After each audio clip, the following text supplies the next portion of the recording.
Então, a conduta ética é aquela que não precisa se submeter a uma conduta do outro, a uma orientação, a uma ação do outro sobre mim, mas ela se submete somente à minha ação sobre mim.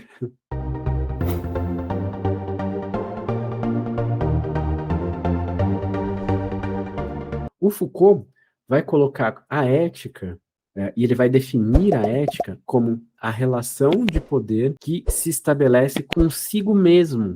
E é aqui que é interessantíssimo pensar com o Foucault. Porque para o Foucault, aqui o sujeito ele já é dividido nesse sentido. Há um eu que exerce uma ação sobre uma conduta minha mesma. Ou seja, eu posso negociar algo comigo mesmo. É uma negociação que eu faço comigo mesmo. E como que é isso? Por exemplo, quando eu reflito, quando eu penso, poxa vida, mas eu vou por esse caminho ou vou por aquele caminho? E o Foucault vai colocar a ética nessa esfera. Então, a conduta ética é aquela que não precisa se submeter a uma conduta do outro, a uma orientação, a uma ação do outro sobre mim, mas ela se submete somente à minha ação sobre mim.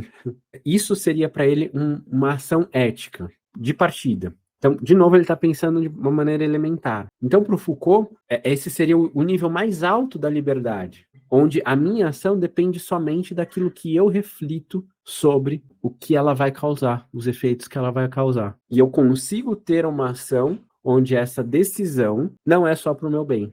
Eu consigo ter uma ação onde eu considero os efeitos do que eu vou produzir. E nessa mesma linha, o Foucault chega a uma ideia de estética da existência. E não por acaso a palavra ética está dentro da palavra estética. Por quê? Aí o Foucault ele traz dos gregos isso, né? Então, nos gregos, o ético é a pessoa que pode ser seguida por aquilo que ela é. Ou seja, a ideia é, se todo mundo na polis for igual àquela pessoa, a polis vai ser um lugar melhor. Então, ethos é o sujeito em si, né, o ser em si, em grego, e ético é aquele que pode ser seguido pelo aquilo que ele é, pelo como ele se conduz na vida, ou pelo como ele exerce poder sobre si mesmo. Que daí lá na Grécia tem toda a ideia da temperança, que é o domínio das paixões, né? Então, eu tenho que pensar nos efeitos do que eu vou fazer para tomar a minha ação, né? Eu não posso agir só porque eu quero, né, as minhas vontades. Então, essa pessoa só poderia ser ético quem realmente pensava no coletivo. Então, vem desde aí.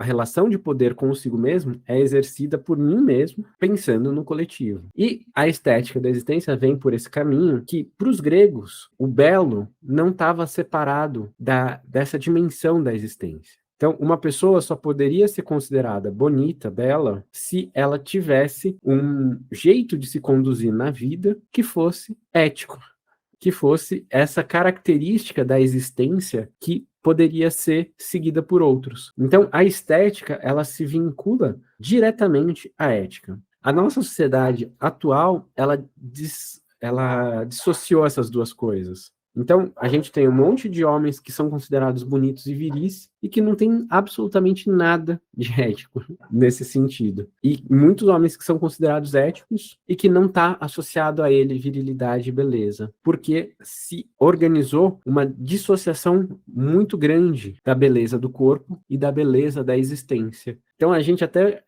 tem um jeito de dizer, quando eu falo a gente, como sociedade, né, como cultura ocidental, tem um jeito de dizer que fala, ai, é uma pessoa bonita, como para marcar que não tem nenhuma ligação com a beleza do corpo. E que para os gregos não tinha essa dissociação. Né? Essa dissociação foi uma produção, uma construção que se deu posteriormente.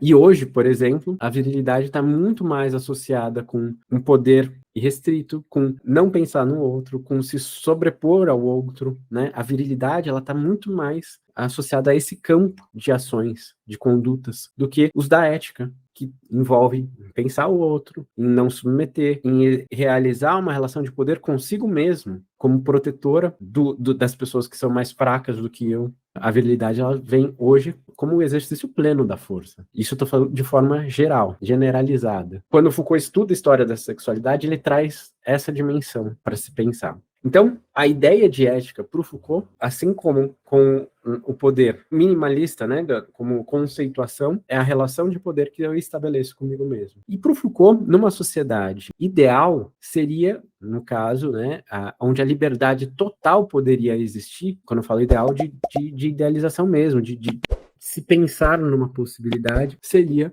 nessa onde eu pudesse me guiar por uma relação de poder comigo mesmo e todo mundo pudesse se guiar por uma relação de poder consigo mesmo.